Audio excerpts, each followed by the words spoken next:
La clé anglaise a rebondi sur le sol comme un coup de marteau dans un cercueil. 200 ingénieurs en costume ont éclaté de rire.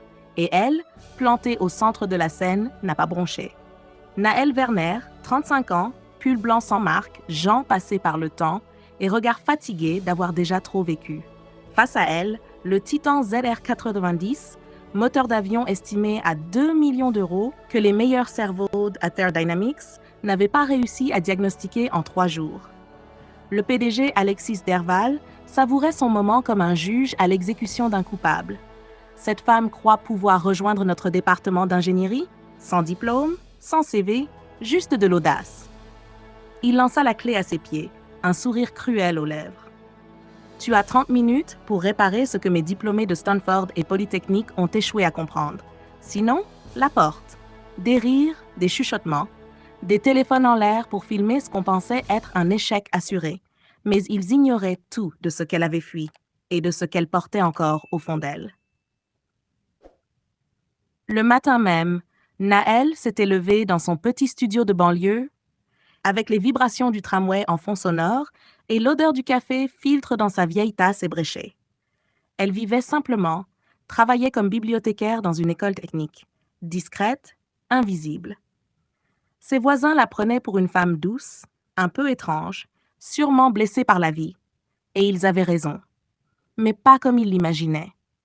Ce qu'aucun d'eux ne savait, c'est qu'elle avait un jour dirigé un laboratoire de propulsion avancée au sein de l'Agence spatiale européenne. Il y a 5 ans, elle était Dr Naël Werner, la plus jeune chef de projet de l'histoire du programme Artemis Orbital. Son moteur à combustion réduite révolutionnait les calculs d'autonomie en orbite basse. Les journaux l'appelaient « la femme qui nous rapprochait de Mars ». À cette époque, elle partageait ses recherches et sa vie avec un homme, Matthias Keller, chercheur, fiancé, associé de cœur et de travail. Ils devaient breveter leur invention ensemble. Se marier la semaine suivante. Mais une nuit, tout s'est brisé. En revenant tard au centre pour récupérer un carnet, Naël l'avait surpris en train de copier ses fichiers confidentiels sur des disques externes. « Mathias, qu'est-ce que tu fais ?» Il s'était tourné vers elle sans surprise, sans peur, sans honte. Ce que j'aurais dû faire depuis longtemps, une boîte américaine m'offre 45 millions. Pour moi, pas nous. Elle était figée. Mais c'est notre travail, celui de l'agence. Son rire l'avait tranché comme une lame. Tu crois qu'on va croire qu'une femme de 30 ans a fait ça? Tu étais mon alibi, Naël, mon faire-valoir. Le reste s'était déroulé comme une machination parfaite. Il l'avait accusée de tentative de vol, provoqué une alerte de sécurité, déclenché un incendie dans le laboratoire pour détruire les preuves. Et dans cette explosion, elle avait perdu bien plus que sa réputation. Elle avait perdu la sensibilité de sa main droite, celle avec laquelle elle avait esquissé chaque plan, celle avec laquelle elle rêvait de bâtir l'avenir. Les mois suivants furent un enfer. Fausses preuves, témoignages achetés, vidéos trafiquées. Et la sentence était tombée sans appel. Naël fut discrètement écarté par l'agence pour préserver l'image de l'institution. Son nom fut effacé. Ses recherches lui furent volées. Et le monde oublia son existence. Mais elle n'avait pas oublié. Alors quand elle avait reconnu dans le moteur exposé aujourd'hui chez Aether Dynamics une version trafiquée de son design, elle avait compris. Le vol de son invention s'était infiltré jusqu'ici et on allait l'utiliser sans en comprendre les risques mortels. Dans la salle, les rires continuaient. Un jeune diplômé d'Oxford pointait sa main droite. « Elle tremble déjà. C'est même pas la peine. » Naël ne répondait pas. Ses doigts passaient sur les plaques métalliques. Sa mémoire reconstituait chaque circuit, chaque fréquence. Et ce qu'elle voyait lui glaçait le sang. Le Titan ZR90 n'était pas un moteur. C'était une bombe en attente d'un vol-test. 20 minutes, claironna Alexis Derval, jubilant. Les caméras continuaient de tourner, mais Naël avait déjà fait son choix. Elle ne se tairait plus. Pas cette fois. Elle releva la tête. Son regard n'avait plus rien de fragile. Il me faut un modulateur numérique et un calibrateur de pression haute précision, marque Fluke. Ou alors, vous acceptez de voir ce moteur exploser à 12 000 mètres d'altitude. Le silence foudroya la salle. Si tu es encore là, c'est que cette histoire t'a touché. Alors n'attends pas. Abonne-toi maintenant, active la cloche et laisse un like pour soutenir ce genre d'histoire vraie qui parle à tous. Ton soutien compte et on continue l'histoire maintenant. Un silence de plomb écrasa la salle. Personne ne riait, personne ne filmait. Tous les regards étaient rivés sur cette femme à l'allure banale qui venait de menacer leurs bijoux technologiques d'exploser dans le ciel. Naël ne tremblait plus. Sa voix, posée, tranchait dans l'air comme une lame chirurgicale. Le moteur que vous voyez là est une copie de mon système de propulsion Orion 7, mais mal assemblée, mal pensée et surtout dangereuse. James Domas, directeur de l'ingénierie, eut un sursaut nerveux. C'est absurde.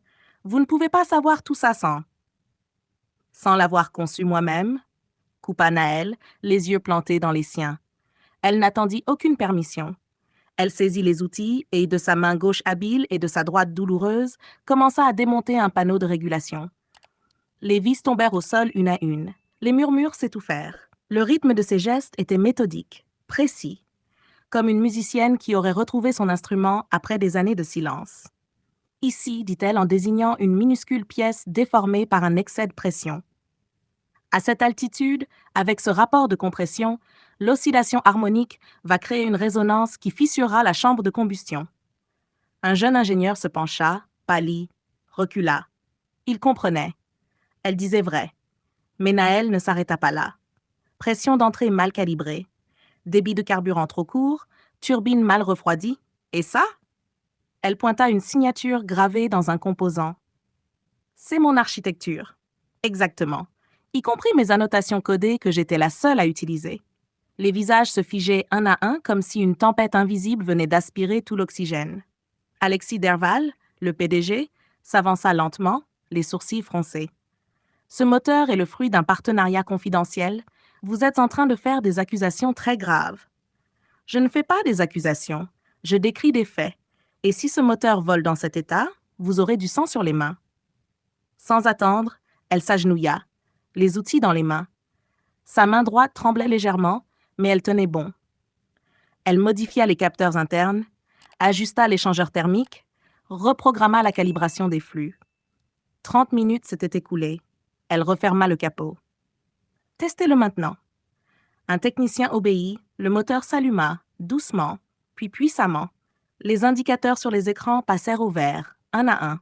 Courbe stable, zéro défaut, silence total dans la salle. Naël essuya ses mains lentement et dit « Voilà, il est enfin digne de voler. » James Domas s'approcha. Sa voix tremblait. « Mais qui êtes-vous » Elle le fixa, en silence, puis sortit de sa poche un badge jauni aux lettres effacées qu'elle posa sur la table devant lui. Dr Naël Werner, SA, division propulsion avancée. Un frisson parcourut l'amphithéâtre. Dans le public, un journaliste âgé se leva. Sa main tremblait. Naël Werner, la scientifique disparue après l'incendie de la base de Toulouse, celle qu'on a accusée de sabotage, elle acquiesça lentement. Celle qu'on a enterrée pour protéger un traître. La révélation s'abattit comme un séisme. Le PDG recula, les traits défaits. Il savait. Ou du moins, il avait ignoré volontairement. Et dans un coin de la salle, un nom sortit enfin de sa bouche. C'est Matthias Keller qui nous a vendu le projet initial. Naël ferma les yeux. Une seconde. C'était donc bien lui. Il avait monnayé leur rêve commun, jusqu'au bout. Mais elle ne flanchait pas. Elle se tourna vers la foule, vers les ingénieurs, les journalistes, les étudiants en stage d'observation qui avaient vu en elle une imposture. Et qui découvraient maintenant qu'ils avaient été témoins d'un moment d'histoire, un moment de vérité, un moment de justice silencieuse. Et elle, debout au centre, seule face à tous, était redevenue ce qu'elle avait toujours été, une pionnière. Il n'y avait plus de moquerie, plus de rire, seulement des visages figés et une vérité qui pesait comme une enclume dans l'air, chargée d'humiliation collective. Naël Werner, celle que tous avaient traitée comme une intruse, venait de réparer en 30 minutes ce que des dizaines d'ingénieurs bardés de diplômes et d'arrogance n'avaient pas compris en 3 jours. Mais ce n'était pas le plus bouleversant. Ce moteur n'était pas une création originale d'Ether Dynamics. C'était un plagiat, une copie volée, corrompue, dangereuse, d'un bijou de technologie conçu autrefois par la femme qu'ils avaient essayé de réduire au silence. Un ingénieur murmura « C'est elle, c'est vraiment elle ». Et comme si ces mots avaient déclenché une vague, La salle se leva, certains en tremblant, d'autres baissant les yeux. Personne ne voulait croiser son regard.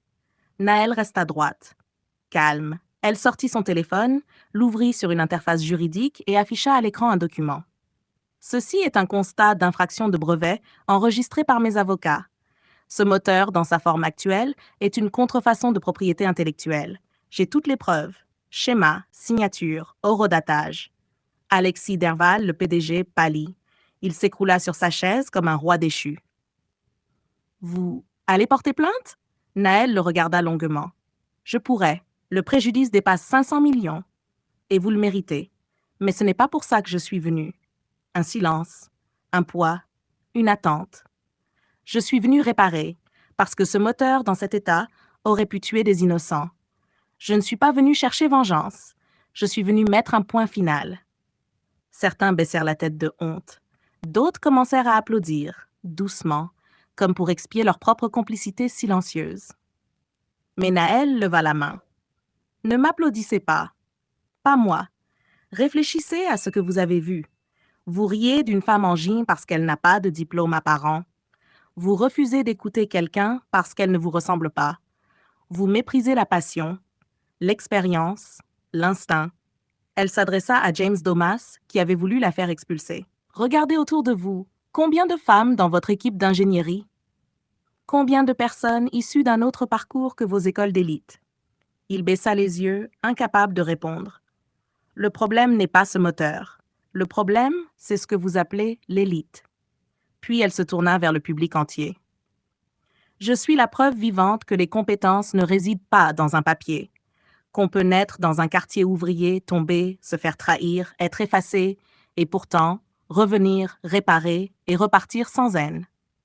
Car ce qui compte, ce n'est pas la vengeance, c'est la transmission. Un journaliste l'interrogea timidement. Vous pourriez reprendre votre place à l'agence, ou même ici. Vous pourriez diriger cette entreprise. Pourquoi refuser? Elle sourit doucement. Parce que ce n'est pas ici que je veux être. Je retourne à la bibliothèque, là où je montre à des enfants oubliés qu'ils peuvent rêver plus loin que leur quartier. Là où une petite fille peut rêver de Mars, sans qu'on lui dise qu'elle est trop pauvre, trop différente ou pas assez crédible. Un souffle traversa la salle. C'était une leçon. Une gifle douce mais inoubliable. Elle prit son sac, simple, usé, s'arrêta devant la porte, se retourna une dernière fois. Quelqu'un m'a dit un jour que je n'étais qu'une décoration, un visage utile à montrer sur une plaquette. Mais chaque fleur a ses épines, et parfois, ce sont elles qui sauvent la plante. Et elle quitta la pièce. Sans colère, sans triomphe, juste en paix. Les visages laissés derrière elle étaient ceux d'hommes et de femmes qui venaient de comprendre que la véritable grandeur ne crie pas. Elle agit et s'en va. Si tu es encore là, c'est que cette histoire t'a touché. Alors n'attends pas. Abonne-toi maintenant, active la cloche et laisse un like pour soutenir ce genre d'histoire vraie qui parle à tous. Ton soutien compte et on continue à écrire ensemble des récits qui marquent les consciences.